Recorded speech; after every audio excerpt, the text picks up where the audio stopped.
For one of Nintendo's most beloved franchises, it really doesn't get the attention it deserves anymore. I'm not even that big a fan of it, honestly, but even I can show some care to this series and a little excitement whenever a new one gets announced. Word of warning, my views on the Metroid series is drastically different from pretty much everyone. And because selections are rather sparse, I've mixed in the honorable mentions with some of those lucky winners. Good luck figuring them out until after you've watched the video. I'll let the rest of the list do the talking. Let's start it off!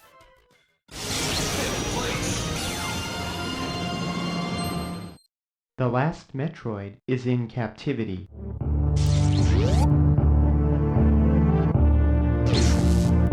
Already off to some tricky footing, aren't I? Metroid III, or Super Metroid, is widely considered to be the very pinnacle in the series and the fan favorite among players and even game creators alike. It practically defined atmosphere in a video game and expanded the definition of exploration. And once people had enough of that, they ran through it like crazy.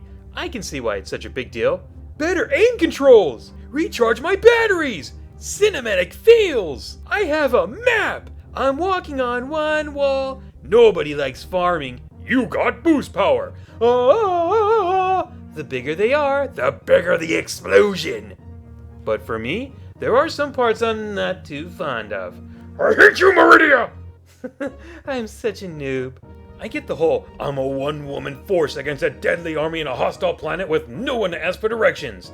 But sometimes all it takes is one little roadblock to make the trip feel sour. Good thing it's got plenty of sweet moments to wash it down. It's a little rough around the edges at times, like trying to get that spring ball. But for being the third entry, it was the moment the series was clearly defined and almost perfectly fine-tuned. You've been given the tools you need to have a good time. Don't hold back.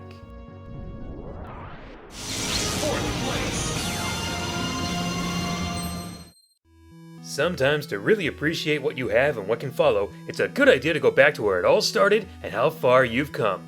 All the way back to the roots. No, I was talking about my roots with the series, the first one I played. There we go! Take the original, give it a makeover that puts before and after to good use without the feeling that it's a paid lie, and you look 18 years better! No, seriously, it's like looking at an old doodle you did when you were 4, and then redoing it after taking art college. How can I have this over Super? 3 things. It's my list. For more details, 1, I got stuck less. 2, nostalgia. And 3, the power grip. I love that one. Throw in a little mystery, a few cutscenes, some puzzles that I completely forgot about, an extended ending for the director's cut. Oh god, Samus's eyes are giving me the creeps! Abilities from previous or future games, depending on where and when you look at it, an idea of what I'm supposed to do while being able to look around myself, remastered boss fights with new ones, and you're basically spoiling me! I didn't know you cared so much. It almost doesn't get any better than this!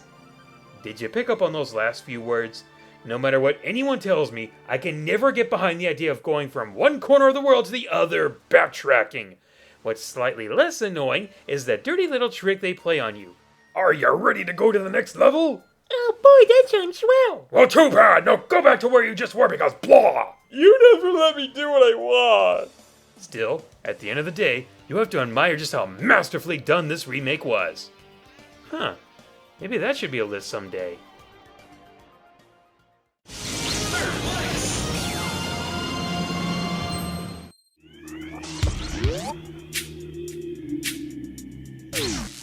My first impression of this game was, hot dang, this looks amazing! Am I playing a movie?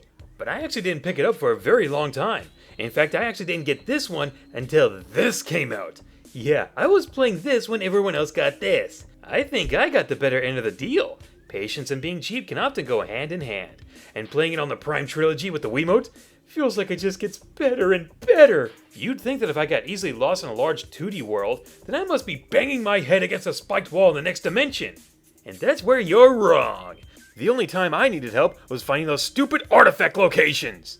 Each area was painstakingly crafted to be visually identifiable from just about every angle, which helped me keep track of where I was, and finding my next objective was always there for me. I have no shame in having that on. Let's take another look at how well built these environments are. You could be in the middle of a heat wave in summer, or winter depending on where you live, and feel a chill down your spine in Findora drifts. Whew, I'm getting frosty just thinking about it. Is it any wonder how Retro became a fan favorite basically overnight? I don't know what they're working on next, but they can take all the time they need. Talon 4 wasn't built in a day after all.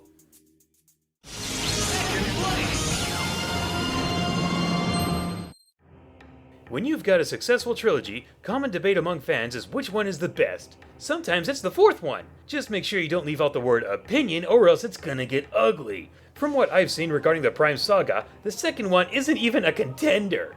And I agree.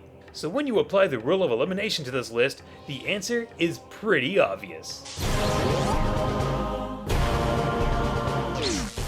I like this kind of narrative in Metroid. Everyone else has something to say, except me. I'll let my arm cannon do the talking for me. Any objections, ladies? And while it's a bit slow for about the first 10 minutes, it kicks into overdrive right when I need it to, and won't let me go till I drop from exhaustion. No joking here, folks. This is one of my favorite opening levels in a game. Should that be another list too? The set pieces and locations are some of the most memorable in this series for me. I want a stage from this place in Smash. And while I was worried that the motion controls besides aiming was going to feel tacked on, they later came to creative use like those X-ray puzzles. Kudos to whoever designed them. But the one thing I remember the most is that I freaking despise Dark Samus! Look at how cool these guys are. Samus always goes it alone, but now we get some powerhouse backup. But then the game pulls the whole make you love him in 5 minutes, then tears your heart out. And look at the hands that did it! You made me care about these guys, and then you just made me hunt them down like they meant nothing to me. Of all the clones in this universe, how come they never get any? Stupid researchers.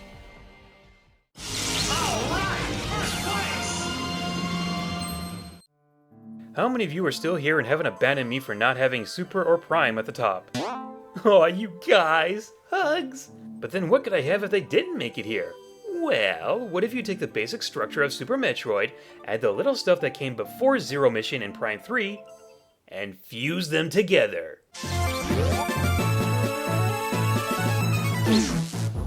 Mysterious story, spooky surprises, clear objectives with the freedom to explore?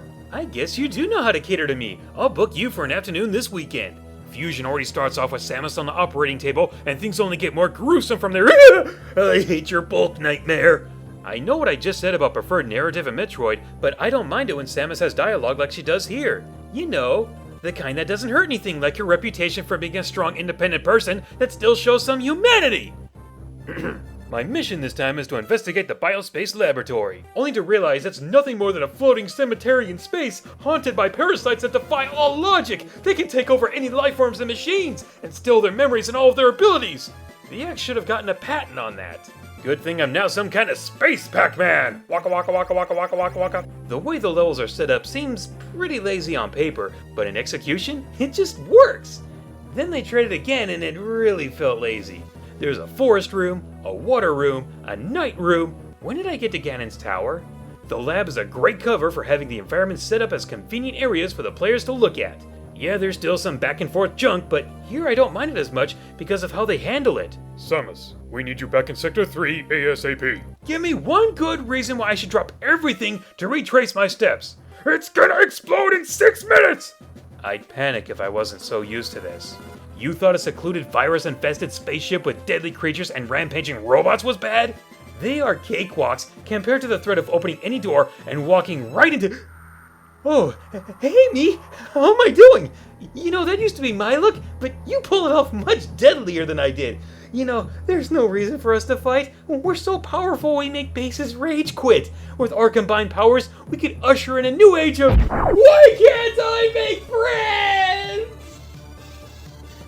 And that's it for this list, and if Super Metroid or Prime 1 is your top choice, I'd love to see the rest of your favorite list of Metroid games. At least you guys like me. Actually, Adam scanned them for the X-Parasites and they're clean. Just wanted that for the record.